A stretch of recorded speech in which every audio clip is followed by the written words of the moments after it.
ተመልካቾች ከኛ ጋር እየቆያችሁ እንደሆነ ተስፋ እናደርጋለን። ኢድ ነው እንግዲህ ወሬ ብቻ አይደለም ነሺዳም በመሃሉ ቡናም ነጃት እያፈላች ነው እንጠጣለን። እንግዲህ በተከታይነት የምናወራው በተለይም ደግሞ ቢላል አልሐበሽ ስናነሳ ቢላልን ታሪክ ነው። እንደው በወፍ በረር ለማለት ያክል ነው እንጂ ቢላል ብዙ ያልተባለለት መጽሐፍ የሚጻፍለት ፊልም ሊሰራለት የሚችል በስሙ ብዙ ተሰርተዋል አክቹአሊ ግን እንደ ሀገር እኛ ሀገር ቢላልን የተመለከተ አንድ ራሱን የቻለ መጽሐፍ እንኳን የለም፣ ፊልሞችም የሉም። ኢንቨስትመንቱም ላይ በተለይም ደግሞ ከቱሪዝም አንፃር መጠቀም እንችልበታለን የሚሉ መከራከሪያዎች አሉ። በእርግጥ አሁን አህመድ ዘከሪያን ጋር የተወሰኑ ፕሮፌሰር አህመድ ዘከሪያ ጋር እሳቸው የሚያነሱት ሐሳብ አለ። ሌሎችም በእርግጥ እሳቸው ብቻ አይደሉም። ቢላልን እንደ ስሙ እዛ ሂዶ እንደሰራው የእኩልነት ማሳያ የሀበሻ መለያ ሆኖ እንግዲህ የመጀመሪያው የነብዩ መስጂድ ሰለላሁ ዐለይሂ ወሰለም አዛን አድራጊ ሆኖ የተመረጠ በጀነት ኮቴ ይሰማኛል የተባለ ትልቅ ሱሐባ ነውና ከነብዩ ጋር የነበረው ወዳጅነት የሀበሻና የነብዩን ግንኙነትም ማሳያ ተደርጎ ይወሰዳልና በጣም የቢላል ታሪክ በኢድ ሁሉም ሰው ስለ ቢላል ታሪክ ማንሳት ይፈልጋል እኮ በኢድ። ምክንያቱም የቢላል ታሪክ ዛሬም ነገም አውርተውም አይሰለችም። አንደኛ ከሀገራችንም አንፃር ያለው ፋይዳ በተለይ ከኢትዮጵያ እንግዲህ ከኢትዮጵያ ዲሰንት ነው፣ ከኢትዮጵያ ነው የዘር ግንዱ የሚመዘዘው ቢላል እንግዲህ በተለይ ባሪያ ተብሎ በሚሄድ ነው እንግዲህ ወደ ሳውዲ አረቢያ ሄደው እና ቤተሰቦቹ የሄዱትና ላይክ የመጀመሪያው ሙአዚን መሆኑ በእስልምና ሃይማኖት ትልቅ ቦታ የሚሰጠው ነው። በተለይ ኢትዮጵያና እስልምና ያላቸውን ቁርኝት ታሪካዊ ቁርኝት እኛ እንደ ሀገር መመንዘር ያለብን ትልቁ ሴታችን መሆን ያለበት ነው። እንግዲህ ከመካ ወደ መዲና የነበረው ሂጅራ አለ። የመጀመሪያው ሂጅራ የነብዩ መሐመድ ሱሐባዎች ወደ ኢትዮጵያ መምጣታቸው ትልቁ ማሳያችን ነው። ኢቭን የነብዩ መሐመድ ሰለላሁ ዐለይሂ ወሰለም ናኒ ያሳደገቻቸው ኢትዮጵያዊው ሐቢባ ከኢትዮጵያ ነችና ይሄ ሁሉ ታሪክ ኢትዮጵያና እስልምና በጣም የተቆራኙ ነገር ሆኖ ሳለ በዛ ደረጃ ነው ወይ ግን ይሄንን እሴት ለዓለም ማስተዋወቅ የቻልነው? ለኢትዮጵያ እስልምና ያለው ቦታ በተለይ ደግሞ ከክርስቲያኑም ጋር ክርስቲያኑና እስላሙ ሙስሊሙ አብሮ ተቆራኝቶ የሚኖርበት ካልቸር ማሳያ ነው። በተለይ ነጃሽን ታሪክ ስትመለከትና ትልቅ እሴት ነው። የቢላል አልሐበሽ ቢላል ኢብን ረባህ ነበረ ስሙ። ቢላል አልሐበሽ የተባለውም ያው ሐበሻን ሪፕሬዘንት እንዲያረግ ኢትዮጵያን ሪፕሬዘንት እንዲያረግ በሚል ነው ከስያሜ ጀምሮ። ሌላው ደግሞ ቢላል ሐበሻን በተመለከተ የመጀመሪያው አዛን ያሉት እሳቸው በመሆናቸውም በተጨማሪም ደግሞ ይሄ ማለት የሰው ልጅ አንድነት የታየበት ጊዜ ነው። ምክንያቱም ቢላል ሀበሻ ጥቁር ነው፣ ነጮችንም ጥቁሮችንም ወክሎ ነው አዛን ያደረገው። በዚህን ጊዜ የሰው ልጅ ከዘረኝነት የጸዳበት አንድነትን የሚያሳይ መልእክትም አለው።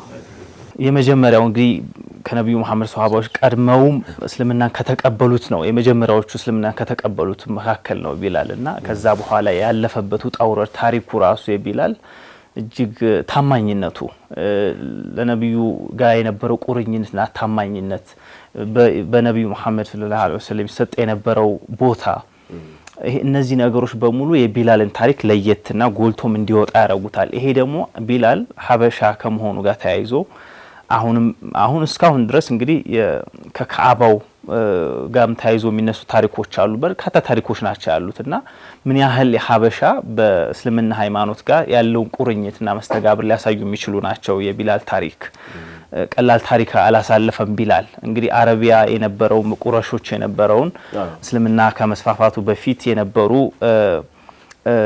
የባዕድ አምልኮዎችን ተቋቁሞ እነዛን ሁሉ እስልምና ዛሬ እንዲደርስ መሰረት ከሆኑት ቀደምት እስልምናን ከተቀበሉት ሱሐባዎች መካከል ነው ማለት ይቻላልና በጣም የሚገርም ታሪክ ነው የቢላል ታሪክ። ሁሉም ሰው ሙስሊሙም ክርስቲያኑም በጣም የሚሰማው ታሪክ ነው የቢላል ታሪክ። ሌላው ደግሞ ቢላል እዛ የመጀመሪያውን አዛን ለማድረግ የሄደበት ፕሮሰሱ ሂደቱ እንዲቀላል አልነበረም። በጣም ብዙ ውጣ ውረዶችን ከባድ ጊዜያቶችን አሳልፎ ነው ያን የመጀመሪያውን አዛን ለማድረግ የደረሰው ማለት ነው። ሌላው ደግሞ በተጨማሪ ደግሞ በእነዚህ ሂደቶች ሁሉ ይሄ የውስጥ የቀልብ ጽዳትን ሁሉ ጨምሮ የሄደ ሱሐባ ነበረ እና ቢላል የያዘው ታሪክ ወይም ቢላል ላይ የነበረው ለእስልምና የነበረው ክብር ራሱ ትልቅ ነገር ነበር። አዎ ቢላል እንደ ሀበሻነቱ በተለይም ደግሞ አሁን ውጪ የመሄድ እድል ያላቸው ሰዎች ኢትዮጵያን ሲያነሱ ኃይሌ ገብረስላሴ ስትላቸው ሲምቦል ነው ለኢትዮጵያ። አዎ ሀበሻ ከኢትዮጵያ ይሉሃል። አሁን ቢላል ሀበሽ ስትላቸው አሁን ቱርክ ምናምን ይሄዱ ሰዎች ከሀበሻ ነው የመጣ ነው ሲባሉ የሚሰጡህ ቦታና ግን በኩል ደረጃ ቢላልን ማስተዋወቅ በሚገባን ደረጃ መጠቀም በሚገባን ደረጃ አስተዋውቀናል ተብሎ አይታመንም እና እዚህ ላይ መስራት ይቻላል። በተለይ እንደው ከቢላል ታሪክ አንፃር በዓለም ደረጃ እስልምና ራሱ ጎልቶ እንዲወጣ የእስልምና እሴቶች በሌላ በተቀረው ዓለም ላይ ጎልተው እንዲወጡ እና እንዲታወቁም ያስቻለ ነው። ምንድነው እስካሁን ድረስ እኩልነትን የቆዳ ከለር ሳይሆን ስብዕና የሰብአዊነትን ያስተማር ሃይማኖት ነው እስልምና የሚለውን ሪፍሌክት እንዲደረግ የሆነው በቢላል ምክንያት ነው። ምክንያቱም አንድ ባሪያ የመጀመሪያው የሙአዚን እንዲሆን መመረጡና ብዙ ተቃውሞ ደርሶበት ኢቭን ካነጋገሩም ጀምሮ ያን ሁሉ ተቋቁሞ ነብያችን መምረጣቸው እሱን ይሄ ተምሳሌት እንዲሆን ስለተፈለገም ነው። ለተቀረው ዓለም እንግዲህ በእርስ በርስ እንኳን ባላቸው ፕሬስቲጅ ከፍተኛ ውጥረት ውስጥ የነበረበት ነው የአረቢያን ምድር ያኔ በዛን ሁሉ ፍትጊያ ውስጥ ነው እንግዲህ ቢላል ተመርጦ ሙአዚን እንዲሆን የተደረገውና ከዛም በኋላ የቢላል ታሪክ ነው እንግዲህ በዓለም ላይ አሁን በርካታ የእስልምና ሴቶች እንደ የጀስቲስ ፍትህ እኩልነትን ሰብአዊነትን የሚያቀነቅኑ የእስልምና ሴቶች ጎልተው እንዲታዩ በዓለም ደረጃ የሆነ ነው በቢላል ምክንያትና ይሄ ደግሞ ከሀገራችን ጋር መያያዝ ይችላል ማለት ነው። ምክንያቱም ቢላል ሀበሻ ነው። ሀበሻ ከሆነ ይሄንን በተቀረው ዓለም ላይ ጀስቲስን ፍትህን እኩልነትን አሁን በተለይ አሁን ላለንበትም ወቅት ይሄ በጣም አስፈላጊ ነው። ፌርነስ ፍትሃዊነትና እነዚህ ነገሮች በሙሉ በቢላል ታሪክ የሚንጸባረቁ ናቸው። የቢላል ታሪክ እጅግ ሰፊ ስለሆነ እንደው ጥቂቱ አነሳን እንጂ ብቻ አይደለም። ቢላል በጣም ከነብዩ ጋር የነበረው ወዳጅነት እርሳቸውም ወደ አኺራ ከሄዱ በኋላ መኖር አልቻለም አይደል? በስደት ነው። እስቲ እኛ ታሪኩን እንዳንጨርሰው አወል ይሄን የቢላልን ታሪክ የተመለከተ አንድ መሰናዶ አለን። የቢላልን ታሪክ ሰንደነዋል። እስቲ እሱን ተከታትለን ከክቡራን ተመልካቾቻችን ጋር እንመለሳለን። መልካም የኢድ በዓል በድጋሚ ማለት እንፈልጋለን። ኢድ ሙባረክ።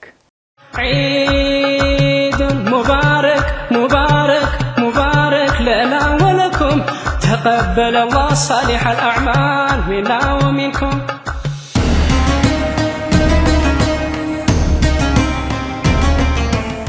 ሰላም ውድ ሀገሬ ቴሌቪዥን ተመልካቾች እንኳን ለ1446ኛው የኢድ አልፈጥር በዓል በሰላም አደረሳችሁ። እስልምናና አዛንና ቢላልና ኢትዮጵያ የተሳሰሩ እንደሆነ ይነገራል። ለመሆኑ ትስስራቸው ምንድነው በሚሉትና በሌሎችም ተያያዥ ርዕሰ ጉዳዮች ላይ ከአዲስ አበባ እስልምና ጉዳዮች ከፍተኛ ምክር ቤት አመራሮች መካከል አንዱ ከሆኑት የእምነቱ አባት ጋር ቆይታ አድርገናል። እኔ በላዩን ፍሳሐ ነኝ። አብራችሁን ቆዩ።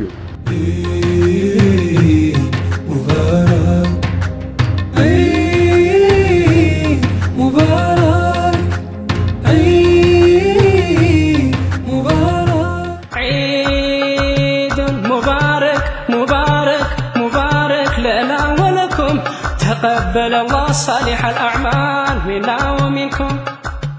ውድ ሀገሬ ቴሌቪዥን ተመልካቾች በድጋሚ እንኳን ለ1446ኛው የኢድ አልፈጥር በዓል በሰላም አደረሳችሁ ለማለት እንወዳለን። እሺ፣ ስሜ ሁሴን በሺር ይባላል። የአዲስ አበባ ከተማ እስልምና ጉዳዮች ከፍተኛ ምክር ቤት ዋና ጸሐፊ ነኝ።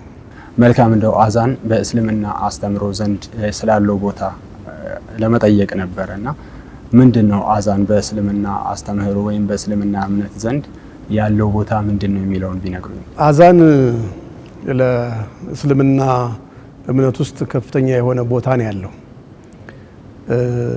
ሙስሊሞቹ የአቅመ አዳም ወንዶቹ ከደረሱ ሴቶቹ ደግሞ አቅመ ሔዋን ከደረሱ በኋላ ሰላት መስገድ ግዴታ አለባቸው።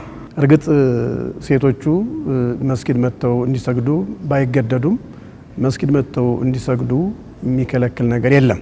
ወንዶቹ ግን በአብዛኛው ምናልባትም ከአቅም በላይ ችግሮች እስከሌሉ ድረስ መስጊድ ውስጥ መጥተው መስጊድ ታድመው ከሌሎቹ ምእመናኖች ጋራ ሰላትን በጋራ መስገድ ይጠበቅባቸዋል። ይህንን ሃይማኖታዊ ግዴታ ለመወጣት አንደኛውና ዋነኛው አዛን የሚባለው ጥሪ ነው።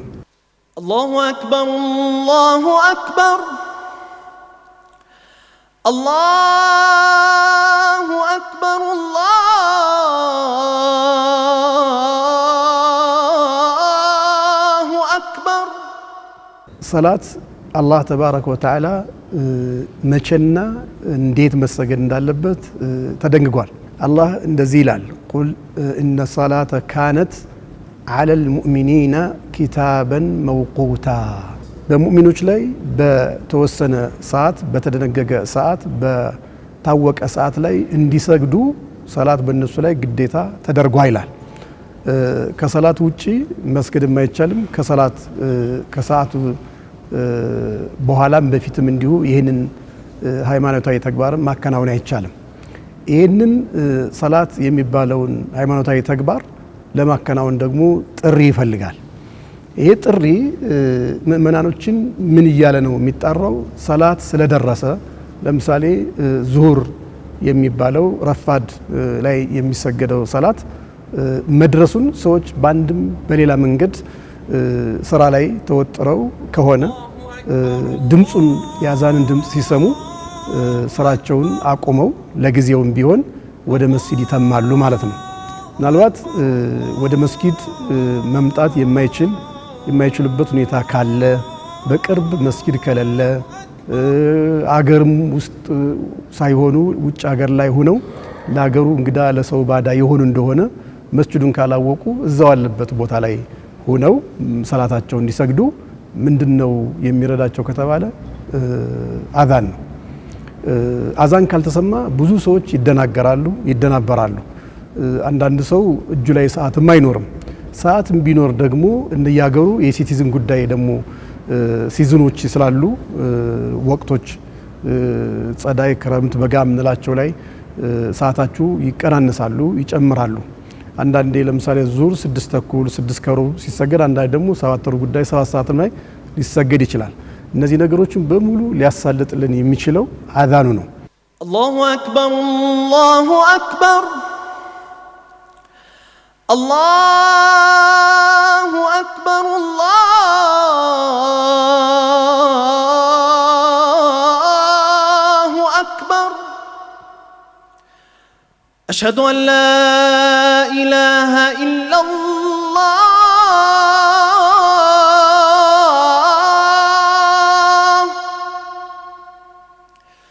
أشهد أن لا إله إلا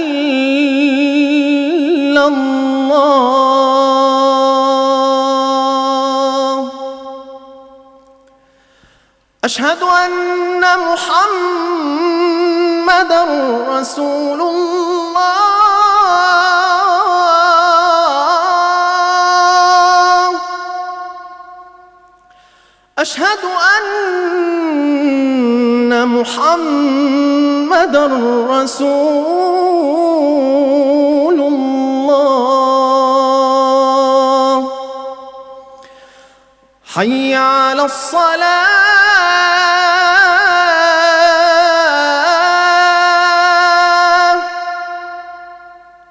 መስጊድ ላይ ያሉ አስተዳደሮችና የመስጂዱን በአመራር ደረጃ የሚመሩ አካላት በአንዳንዴ ካላንደሮችን አካባቢው ላይ የሚመጥኑ ከሆኑ ከሌሎችም አካባቢ ያሉትን ሊያመጣ ይችላሉ። አንዳንድ ጊዜ ደግሞ አገር ውስጥ ባለሙያዎች የሰሩትን ካላንደር የሰላት ወቅትን ሆን ብለው ስራያ ብለው በማምጣት መስጊዳቸው ላይ ያንጠለጥላሉ። ያንን ነገር እያዩ ደግሞ ሙአዚኖች ደግሞ አሉ። ሙአዚኖች ስራቸው እነዚህ ሰዓትና ወቅቶች ሲደርሱ እያዩ አንድም ሴኮንድ ሳይዛነፍ ምእመናኑ ወደ መስጊድ እንዲመጣ ጥሪ ማድረግ ነው። ስለዚህ አዛን የሚለው ሙስሊሙ ዘንድ ትልቅ ቦታ ያለው እስላማዊ ሃይማኖታዊ ተግባር ነው ማለት ነው። እንደው ከአዛን ጋር ሲነሳ ወይም ስለ አዛን ሲነሳ ብዙ ጊዜ የቢላል ስም ተደጋግሞ ይነሳልና አዛንና ቢላልን ምን አገናኛቸው? ከዛ ጋር በተያያዘ ቢላልስ ማን ነው የሚለውን ቢነግሩኝ። ሰይዱና ቢላል የተከበሩት ሰሐቢ ቢላል የሚባሉት የአዛን የማድረግ ስልጣን የተሰጣቸው መነሻው ሃይማኖታዊ መጽሐፎች እንደሚተርኩትና እንደሚያሳዩት ሰላት ለመስገድ የሚያስችላቸውን አንድ የጋራ የሆነ ምልክት ወይም ደግሞ ሰብሳቢ ነገር ማግኘት ነበረባቸው። በዚህ ጉዳይ ላይ እየመከሩ እየዘከሩ አንዳንዴ ድወል እናደርግ፣ ሌላ ጊዜ ደግሞ እንዲህ እናደርግ በሚል ቀድሞ የነበሩ የእምነት ሰዎች ሲያደርጉት የነበረውን ተሞክሮ ለመውሰድ ሙከራ ከተደረገ በኋላ ይሄኛው አሁን እኛ አዛን የምንለው የተለመደው የአዛን ቃልን ሰምተው ሰሃባዎች ለነብዩ አለይሂ ሰላም መተው ነገሯቸው። በኋላ ላይ ግን ሰይዱና ዑመር ኢብኑ ኸጣብ የሚባሉትም የነብዩ አለይሂ ሰላም ካለፉ በኋላ ሁለተኛ መሪ የነበሩትም ታላቅ ሰው ይሄንን ቃል እሳቸውም እንዲሁ በህልማቸው አይተውት ነበር ይባላል። መጨረሻ ላይ ይሄ ሐሳብ ለነብዩ አለይሂ ሰላም ሲነገራቸው ይሄ የተቀደሰ ተቀባይነት ገዢ ሐሳብ ነው፣ ግን ይሄንን ኃላፊነት ማን ይወሰደው የሚል አጀንዳ ቀረበ። በአጀንዳው ላይ በሰፊ ከተወያዩ በኋላ ይሄንን ኃላፊነት መውሰድ ያለበት የተከበሩት ቢላል የሚባሉ ሰሃባ ናቸው ተብሎ ተወሰነ። ይሄን ውሳኔ ተነገራቸው። ነብዩ አለይሂ ሰላም የተመረጠበትን ምክንያትም በግልጽ አስረድተዋል። አንዳ ሚንኩም ሰውተን ብለዋል ይባላል። ከእንዳንተ የተሻለ ጥሩ ድምጽ ያለው ያኔ እንደምታውቀው ያው ቴክኖሎጂ በዚህ ልክ አልነበረምና ኖርማሊ ተፈጥሯዊ የሆነ ድምጽ ነው የሚለቀቅ የነበረውና ከፍታ ቦታ ላይ ተቁሞ አየሩ ያንን ድምጽ ወደ ሁሉም አካባቢ ላይ በመውሰድ ማድረስ እንዲችል ግን ቢሆንም ተለቅ ያለ ወይም ደግሞ መረዋ የሆነ ድምጽ ያለው አካል መመረጥ ነበረበት። ስለዚህ ሀበሻዊው ቢላል ይህንን የመጣራት ኃላፊነት ድርሻን ሃይማኖታዊ አምልኮታዊ ተግባር እንዲያከናውኑ በነብዩ አለይሂ ሰላም ተመረጡ ማለት ነው። ይህን ኃላፊነትም እሳቸው ተቀብለው ከዛን ቀን ጀምሮ የአዛን ስራውን መስራት ጀመሩ ማለት ነው። አላሁ አክበር አላሁ አክበር አላሁ አክበር إنه بلال صاحب الصوت الجميل والأبيض.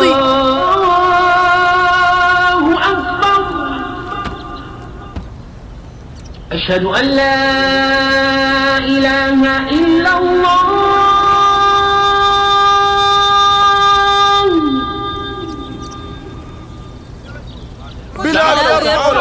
بلال يرفع الآذان. صاحب الصوت أجل أنه يرفع الآذان. أشهد أن لا إله إلا الله. أسمعت؟ إنه بلال. أجل يا الله.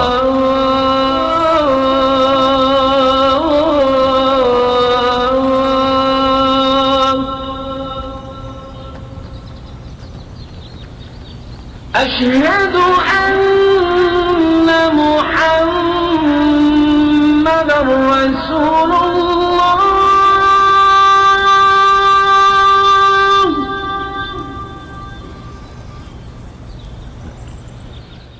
እንግዲህ ቢላል ማን ናቸው የሚለውን ጉዳይ ስናነሳ ቢላል በዘራቸው በሐረግ ወይም ደግሞ በዘርግንዳቸው ኢትዮጵያዊ ናቸው።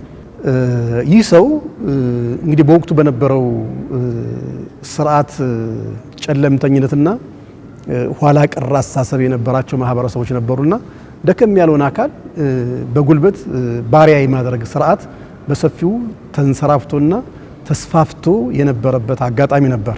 እስልምና ነብዩ አለይሂ ሰላም እስልምና ሲያድሱት ከዚህ ቤት የነበሩ ነብያቶችም ይሄን ስራ እየሰሩ ቆይተው ነብዩ አለይሂ ሰላም ያንን ቀድሞ የነበረውን ነብያዊ ለጋሴና ፈለግን እንዲያስከትሉ ከአላህ ሲመረጡ ቢላል የተባሉት ወንድም በአንድ ግለሰብ ቤት ውስጥ አገልጋይ ሆነው ይኖሩ ነበር።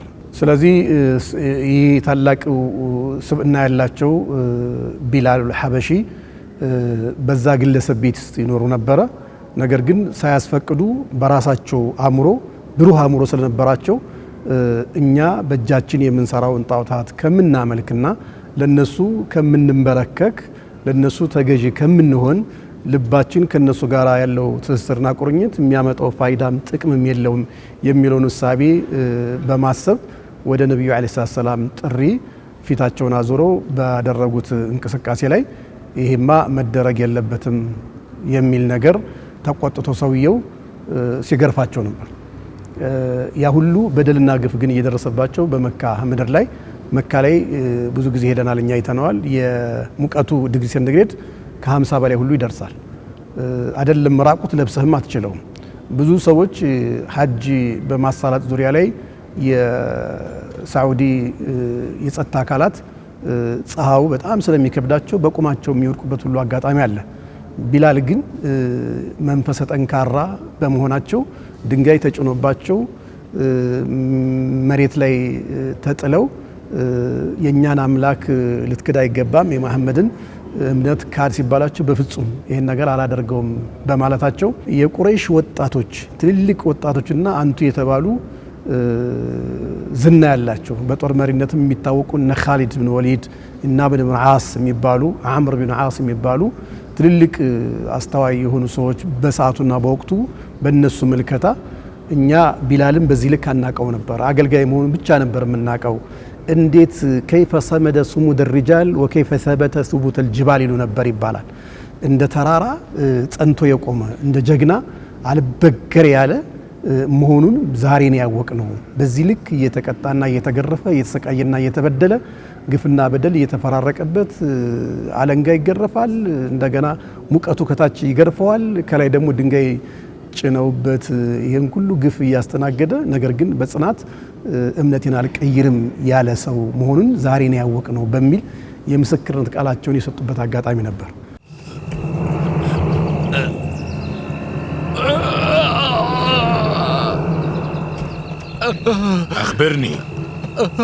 أخبرني من ربك الأعلى.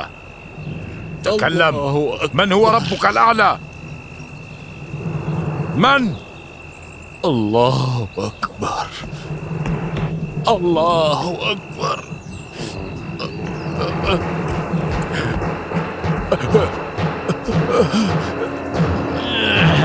الله أكبر. الله أكبر. أخبرني من هو ربك؟ من؟ الله أكبر. من؟ الله أكبر. ስለዚህ ይህ ሰው በዘር ሐረጉ እንዳሉ ኢትዮጵያዊ ነው። ከዚህ አንፃር ሲታይ ለነብዩ አለይሂ ሰላም ብዙ የታሪክ ጸሐፊዎች በተለይ ሲራ ላይ የጻፉ ሰዎች ሪጃሉን ሐውለ الرسول ሰለላሁ ዐለይሂ ወሰለም በነብዩ ዙሪያ የተኮለኮሉ ጀግናዎች በሚል መጽሐፍ የጻፉ ሰዎች አሉ። አንደኛው ቢላል ናቸው። ሌሎችም እንዲሁ እነ ኡሳማ ቢን ዘይድም የመሳሰሉ የሀገሪቷ ኢታማጆር ሹም ሆነው ለነብዩ አለይሂ ሰላም ጥቃት እንዳይደርስባቸው እምነታቸውን በተገቢ መንገድ ማሳለጥና ማዳራስ እንዲችሉ ሲከላከሉ የነበሩ የመከላከያ መሪ የነበሩም ኢትዮጵያዎችና ሀበሻዎች ነበሩ። ከነዛ ውስጥ አንዱ ቢላል ነበሩ ማለት ነው። ስለዚህ ቅድም እንዳልከው አዛን ሲነሳ ቀድሞ ወደ አእምሯችን ዘሎና ቀድሞ የሚመጣው ቢላል ናቸው። ቢላል ብለን ስናስብ ደግሞ ኢትዮጵያዊ ናቸው። ኢትዮጵያ ብለን ስናስብ ኢትዮጵያና እስልምና ትስስራቸው ገና ከመሰረቱ መካም ላይ ያለ እንደገና ደግሞ ከተወሰነ ጊዜ በኋላ ደግሞ ወደ ኢትዮጵያ ሂዱ ብለው ነብዩ አለይሂ ሰላም አቅጣጫ ሰጡ። በአቅጣጫው መሰረት ልጃቸው እንኳ ሳይቀሩ ሩቅያ የሚባሉት ከባላቸው ጋራ ኢትዮጵያ ቆይተው ተመልሰው ደግሞ ሄደው ሌሎቹ ደግሞ ያጎታቸው ልጅ የሚመራው ልኡክ ደግሞ ጃዕፈር ብን አቡ ጣሊብ ሌሎችን እስከ 82 አካባቢ የሚደርሱ ቁጥር ያላቸው እንዲያውም ሴቶችም ነበሩ ይባላል እስከ 12 የሚሆኑ ከዛም በላይ ከዛም በታች እንደ ጸሐፊዎች የሚያስቀምጡት ቁጥር አለ። በዚህ ልክ መጥተው እስከ 16 17 ዓመት ያለምንም ስጋትና ፍርሃት እንደ ሀገራቸው ቆጥረው የተመለሱበት ሁኔታ አለ። ስለዚህ ኢትዮጵያ ያላት ትስስር ገና ከእስልምና ከነብዩ መሐመድ ሰለላሁ ዐለይሂ ወሰለም ጋራ እጅግ በጣም ከሌሎቹ በተሻለ መልኩ ቁርኝት ያለው ታሪካዊ ዳራ ያለው ጥልቀት ያለው ግንኙነት እንደነበረን በግልጽ ያሳያል ማለት ነው። እንደዚህ ካልን አዛን ከኢትዮጵያ ለዓለም ሙስሊሞች የተበረከተ ነው ማለት እንችል ይሆን? በትክክል ሀበሻዎች በድምጽ መረዋ ናቸው ይባላል እና እንደዚህ አይነት ድምጾች የሚያስፈልጉ ነገር ሲመጣ ሃይማኖታዊና መለኮታዊ ተግባርም ቢሆንም ለሀበሾች ይሰጣል። እነ ወህሺ የሚባል ኢትዮጵያዊ ነበረ ሀበሻዊ ተብሎ በሚጠራበት ሰዓትና ወቅት ላይ እነዚህ ሰዎችም እንዲሁ በጨዋታ ዙሪያ ላይ ሰውን በማዝናናት ዙሪያ ላይ የነበራቸው ሚና የማይናቅና የማይተካ ነበር ይባላል። ስለዚህ በብዙ መልኩ ኢትዮጵያውያኖች ድርሻ ነበራቸው፣ ትስስርም ነበራቸው ከመካ ጀምሮ እስከ ኢትዮጵያ እስከ ሀበሻ ድረስ ማለት ነው።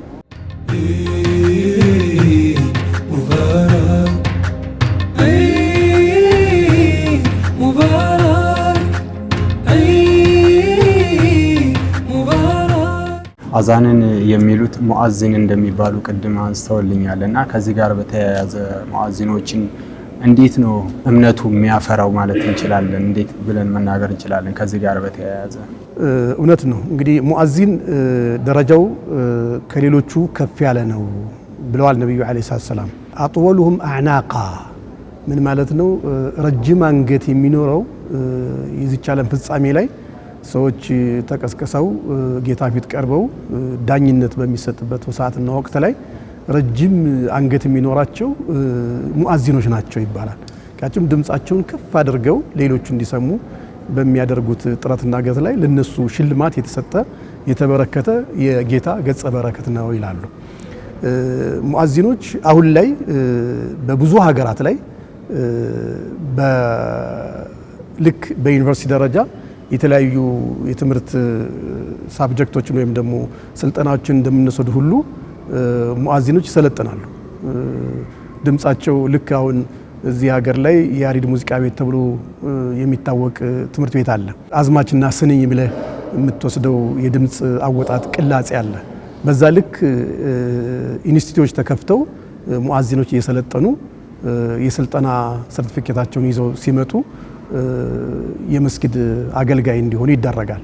ሀገራችን ላይ በቀጣይ አሁን እኛም እንደ አዲስ አበባ ከፍተኛ እስልምና ጉዳይ ከፍተኛ ምክር ቤት ውጭ ሀገር በዚህ ጉዳይ ላይ ስልጠና የሚሰጡ ሰዎችን እያነጋገርን ያለ ነው።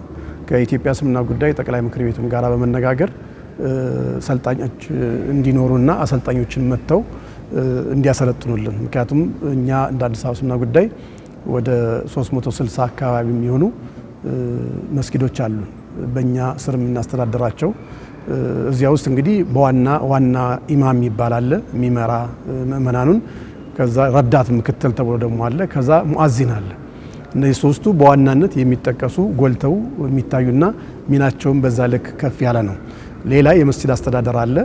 አስተዳደር ስራውን የሚያሳልጥ እንደዚህ ማብራቶችን፣ ምንጣፎችን፣ ውሃውን፣ ሌሎች ነገሮችንም ግብአቶችን ማበርከት የሚችል በዛ ልክ እየሰራ መንፈሳዊ ጉዳዩን ግን እነዚህ ሶስቱ ናቸው የሚመሩት። ስለዚህ ከዚህ አንጻር ሙአዚኖች ያላቸው ሚና የማይተካ ሚና ነው ማለት ነው። ወቅትና ሰዓቱን የሚያውቁት ናቸው። በዚህም ልክ ደግሞ ኃላፊነታቸውም እንዲሁ የከበደ ነው። 1 ደቂቃም 2 ደቂቃም አሳልፈው ሆነ ወደፊት ወደ ኋላ አድርገው ቢያመጡ ተጠያቂነታቸው ጌታ ዘንድም እንዲሁ ጠንከር ያለ ነው ማለት ነው። ስለዚህ ይሄ ድርሻ ወይም ደግሞ ይሄ የሥራ ኃላፊነት የማን ነበረ? የመጀመሪያው ሲባል የኢትዮጵያዊው ወይም የሀበሻው የቢላል ነበረ።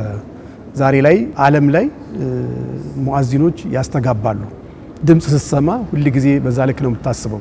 እንዲያውም አንዴ ቢላል ይባላል ምን አደረጉ? ነብዩ አለይሂ ሰላም ካለፉ በኋላ አቡበክር የሚባሉ ታላቅ ሰው ቦታውን ተክተው ህዝበ ሙስሊሙን የነበረውን ለጋሲ ለማስቀጠል በሚያደርጉበት ሙከራ ላይ አዛን በል ሲባሉ አላደርግም አሉ። እኔ የነብዩ አለይሂ ሰላም ሙአዚን እንጂ የማንም ልሆን አልችልም በሚል እምቢ ብለው ወይም ደግሞ ይሄን ስራ ያው ብሶት አድሮባቸው ወደ ብሷቸው አካባቢውን ለቀው ደግሞ ወደ ሶሪያ ሄደው ነበር ይባላል። እና አንድ ቀን ከሶሪያ ተመልሰው ዑመር ቢን ኸጣብ መሰለኝ ጠየቋቸውና ምን አለ እንደው ከመጣህ አይቀር ያው ያደክበት የነበርክበት ስራ ስለሆነ እንደው አንድ ቀን ነብዩ አለይሂ ሰላም መስጊድ ላይ አዛን ብታረግልን ብለው ጠየቋቸው ይባላል። በሰላም በፍቅር ከዚያ አንድ ቀን አዛን ሲሉ ከተማው እንዳለ ለቅሶ በልቅሶ ሆነ እና አንዱ ሌላው ሲያለቅስ ሁሉ ይሰማ ነበር። ምን ተፈጠረ? በቃ የቢላል አዛን ነብዩ አለይሂ ሰላም ትዝ አስዋላችሁና ትዝታቸው ተነስቶባቸው ሁሉም የከተማው ነዋሪ ትንሹም ትልቁም ወንዱም ሴቱም በእንባ ጎርፍ ይታጠብ ነበረ የሚል የታሪክ ማህደሮች ይነግሩናል ይሄንን። ስለዚህ ያለው ቦታ በጣም ተለቅና ገዘፍ ያለ ላቅ ያለ ነው። መልካም እንደው አሁን አንስተውልኛል ከአዛን ጋር በተያያዘ ቢላል ኢትዮጵያዊ ቢላል ወይም የዘር ሐረጉ ከኢትዮጵያ የሚመዘዘው ቢላል ከአዛን ጋር ስሙ በተደጋጋሚ እንደሚነሳና ትልቅ ቦታ በእምነቱ ዘንድ ትልቅ ቦታ እንዳለውም ነግረውኛልና ከዚህ ጋር በተያያዘ እንደው በእስልምናው ዓለም ላይ የኢትዮጵያ ቦታ ምንድነው ወይም ኢትዮጵያን እንዴት ነው የሚመለከቷት? እስልምናው ዓለም ለኢትዮጵያ ምን አይነትን ቦታ ነው የሚሰጠው የሚለውን ቢነግሩኝ። ወላሂ የሚገርም የተለየ ቦታ ነው ያለው። እኔ ቱርኪያ ሀገር ብዙ ጊዜ ሄጃለሁ። በጣም ነው የሚወዱን። ሲወዱን ምን ብለው ነው የሚወዱን? ከቢላል ሐበሻ ሀገር የመጣችሁ ናችሁ በሚል የተለየ ቦታ ነው ያላቸው ለኢትዮጵያውያኖች ለሐበሾች ማለት ነው። ለበይክ አላሁመ ለበይክ ለበይክ ላ ሸሪከ ለከ ለበይክ ኢነል ሐምደ ወኒዕመተ ለከ ወልሙልክ ላ ሸሪከ ለክ ለበይክ አላሁመ ለበይክ ለበይክ ላ ሸሪከ ለከ ለበይክ። ማንኛውም መስጊድ በጣም ብዙ መስጊዶች ነው ያሉት ቱርክ ሀገር ላይ። አንድ ከተማ ላይ እንኳን ብዙ ነው ያሉት አይደለም በተለያዩ ከተማዎች። እዛ ጋር ስትሄድ በሰገዱ ቁጥር ስግደታቸውን አከናውነው ሲጨርሱ ቢላልን ሳያነሱ በፍጹም ሰላትን ሰግደው አከናውነው ወደ ቤቱ የሚመለስ ሙአዚንም ኢማምም የለም። ቢላሉል ሐበሺ ይላል ሁሉም አሰጋጅ ሁሉ።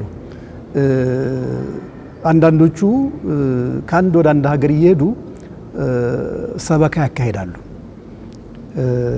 ለምሳሌ ከኢትዮጵያ ወደ ባንግላዴሽ የሚሄዱ ሰዎች አሉ። እዛ አካባቢ ያለውን ሰው እስልምና ለማስተማር ብለው ሂንድ የሚሄዱ ሰዎች አሉ። ፓኪስታን የሚሄዱ ሰዎች አሉ። ኢንዶኔዥያ የሚሄዱ አሉ። ማሌዥያ የሚሄዱ አሉ። እስያ ላይ የሚንቀሳቀሱ ሰዎች አሉ። እና አንዱ ሲነግረኝ እኔ ውጭ ሀገር ነበርኩኝና ለትምህርት ለሰበካ ስንሄድ ለዳዕዋ ይሉታል እነሱ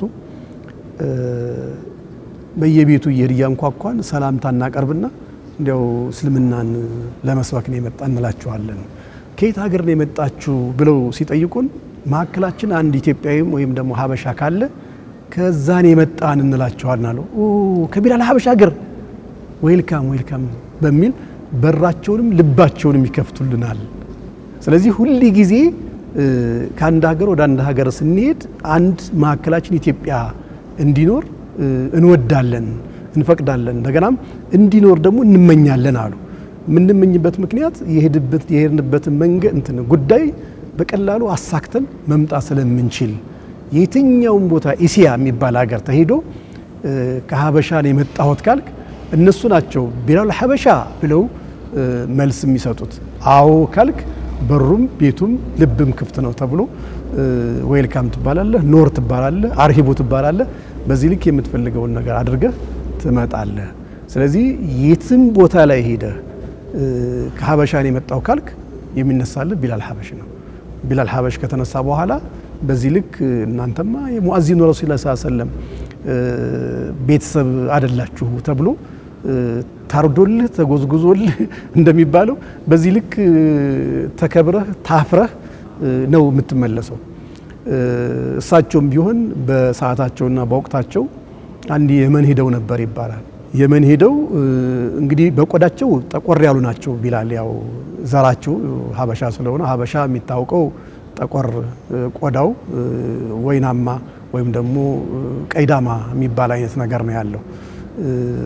አንዳንድ ቦታ ላይ ያው ብዙ ጥቁሮች አለን ኢትዮጵያዎች ማለት ነው። አንዳንድ ቦታ ደግሞ ጸይም ነው፣ አንዳንድ ገ ፈካ ያለ ነገርም ይኖረናል። ያው ስለምንደባለለ ካንዱ ከሌላው ጋራ ማለት ነው። በዛ ልክ የመን ሄደው ጠየቁ ይባላል። በኋላ መጨረሻ ላይ ማነ ሲባሉ ሙአዚኑ ረሱልላሂ ሰለላሁ ዐለይሂ ወሰለም የነብዩ ሙአዚን ነኝ አሉ።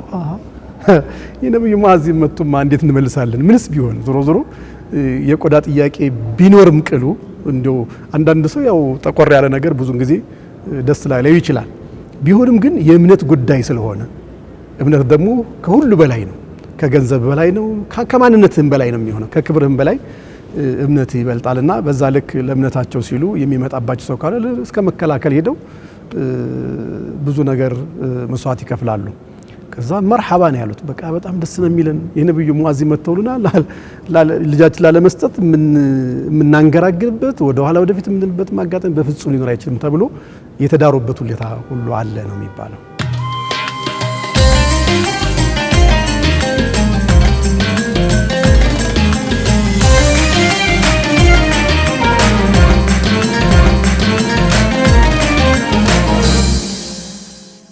መልካም እንግዲህ ዛሬ የምንገኘው በ1446ኛው የኢድ አልፍጥር በዓል ላይ ነውና ከዚህ ጋር በተያያዘ በዓሉን አስመልክቶ እንደው እንኳን አደረሳችሁ ማለት የሚፈልጉት ወዳጅ ዘመድ ካለ እድሉን ሰጥዎታለሁ።